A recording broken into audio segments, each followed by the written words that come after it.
Happy New Year! To celebrate, let's make some Welcome to New York 1989 bagels. These sourdough discard bagels are one of the first things I started baking when I first got into sourdough, and now I make them almost weekly because my family and I just love them. So I'll show you how I make them, but 1989 Taylor's version. Let's go! Start off by adding 681 grams of warm water to a large mixing bowl. I have a food scale under that big bowl. The temperature of the water should be between 90 to 95 degrees Fahrenheit, but since I then add cold sourdough discard from the fridge, I usually aim for the higher end of that range, if not a little bit higher. Then grab sourdough discard. That's what's left over after feeding your sourdough starter. You can just store it in the fridge and use it in so many recipes.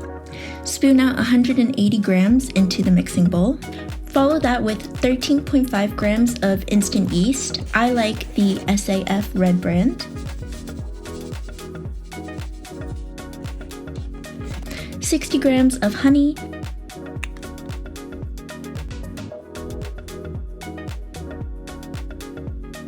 And 24 grams of salt.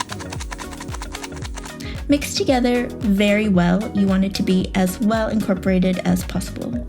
Then add the flour. I like to do half bread flour and half all-purpose flour, so 540 grams of flour each. I'm not super precise about how much of each flour, but I do try to get the total amount of flour to 1,080 grams. So if I accidentally add a bit too much at the end, I will pinch them out.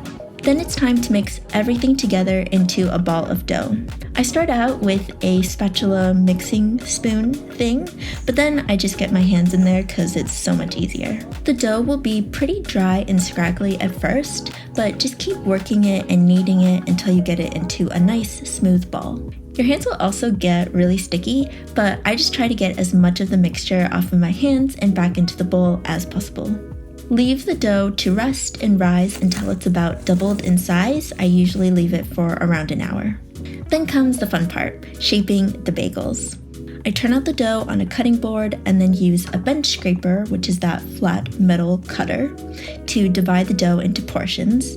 This recipe can make a lot of bagels. I usually make around 16 and then freeze some of them to keep them fresh. But this time I cut the dough into 12 larger portions because I wanted to shape some of them into the numbers for 1989.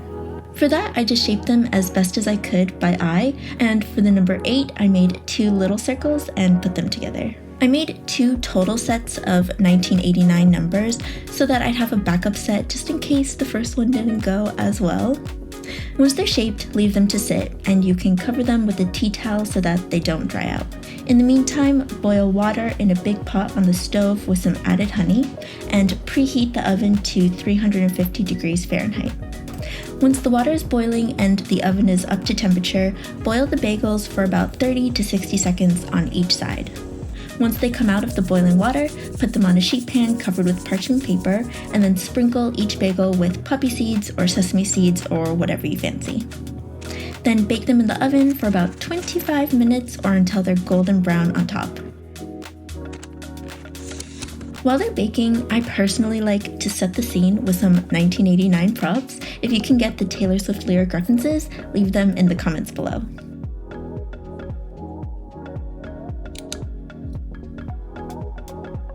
The bagels come out looking like this. I was actually pretty amazed that the numbers held their shape as well as they did.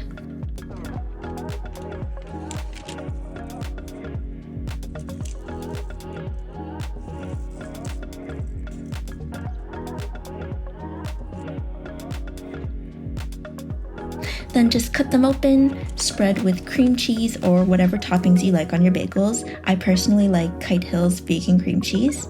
And then eat and enjoy.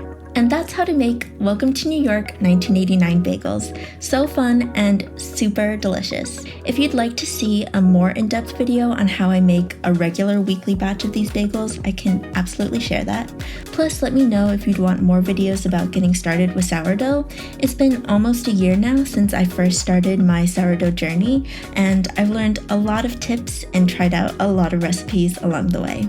So let me know what videos you'd like to see next, and I'll see you in the next one.